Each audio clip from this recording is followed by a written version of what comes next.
often wonder if my father sees it, the shift in my voice when I speak your name, even though I never say it aloud. He watches me with the caution of a king and the care of a father, and I sometimes think he knows. Perhaps he remembers what it felt like to fall in love before his crown weighed down every word, every step. He speaks of duty often, and I listen, but in the privacy of my thoughts, you are louder. I try to be the daughter they need me to be, composed, diplomatic, prepared, but I am also the girl who watches the night sky, pretending each star is a note from you. I still wear the sapphire ring they gave me for my birthday, but when I look at it, I wish it had come from your hand instead. I wonder if you think of me in the quiet hours, when the world has stilled.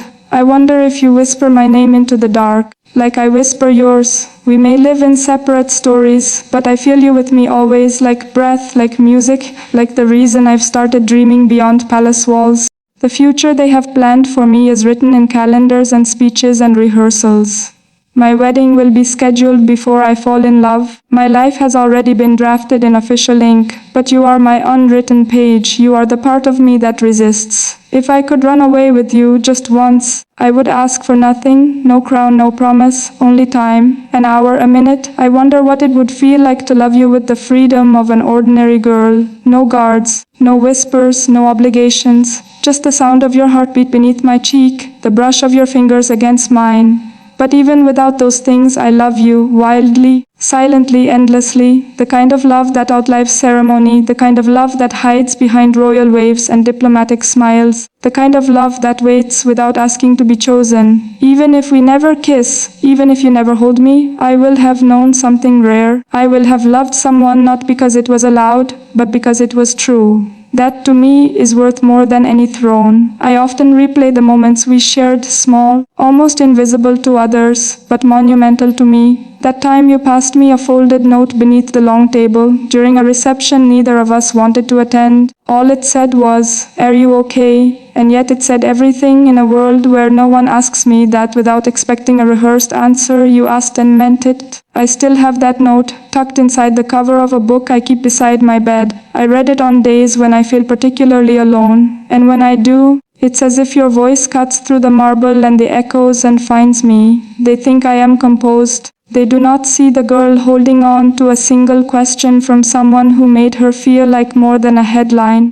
You once said I carry myself like the sea before a storm, calm, but never still. I don't know how you saw that, but you did. You see all the things no one else dares to look for. That is why I cannot forget you. You have mapped a part of me I didn't know existed until your eyes found it. When they ask me about my future, I speak of service, of nation, of balance and vision and peace. I never speak of you. You are not a name I can share without consequence. And yet, you are in every version of my future I imagine. You are the quiet behind the noise, the person I picture standing at the edge of the crowd. Proud not of who I must be, but who I am. If I could, I would build a kingdom of our own, no marble, no politics, just poetry and soft light. We would speak in whispers and music and live by the rhythm of our choosing. We would not need crowns. We would wear each other's smiles like armor.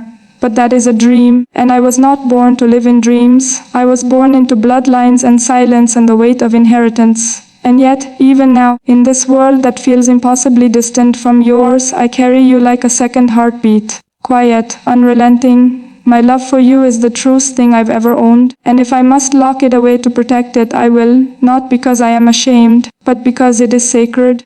You would laugh if you saw the way I write your name in the margins of my notes, as if I were not born to sign decrees, but to fall hopelessly into a feeling I was never supposed to have. You have made me foolish in the most beautiful way. I forget myself in the rhythm of your presence. I forget the weight of my posture, the caution in my smile. With you I am allowed to unravel. Do you know what that means to someone like me? I have lived a life of composition, of pages turned before I could write them myself. And then you came in, and suddenly, the ink was mine. You did not need to kiss me to change me. You only had to exist. You only had to see me. And now, even when you are not near, I carry your gaze like a thread through everything I do. I am better for having loved you, even in silence, even in longing. You have made me brave in ways no army ever could. And I will carry this courage, this ache, this love, all of it, until the end. The palace gardens are not what they used to be since you walked through them. I used to think they were just part of the backdrop, perfect, sculpted, controlled.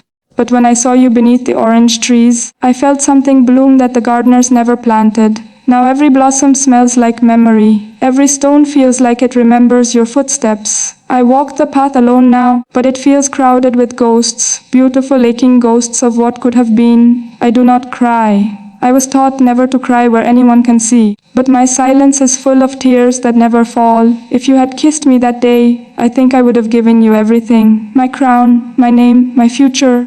But perhaps not kissing was braver. Perhaps love in its truest form is not possession but preservation. So I preserve you here in this poem, in these gardens, in the rhythm of my breathing. And maybe that is enough, or maybe it will never be. But I will continue walking these paths, speaking your name to the wind, trusting that somewhere, somehow your heart feels it. Some nights when the world is asleep, I open the windows wide and let the night air wash over me. I close my eyes and pretend you are near. I imagine your hand brushing mine, your voice humming the songs we never got to share. I speak to you in the language of sighs and silence, and I hope some part of the sky carries it to wherever you are.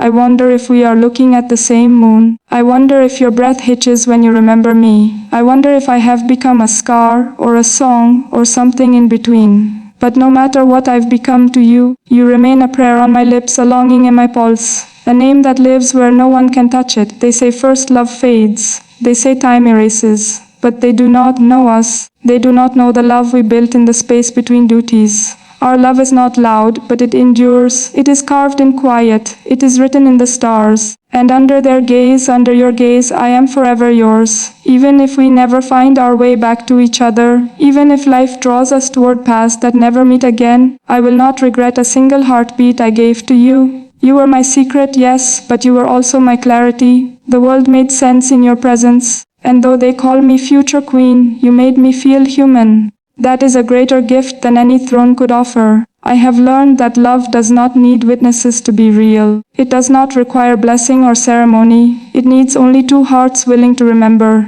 And I will remember every word, every glance, every breath I stole in your direction. If this is all we are meant to have, then let it be holy. Let it be the kind of love that poets spend lifetimes chasing and never fully catch.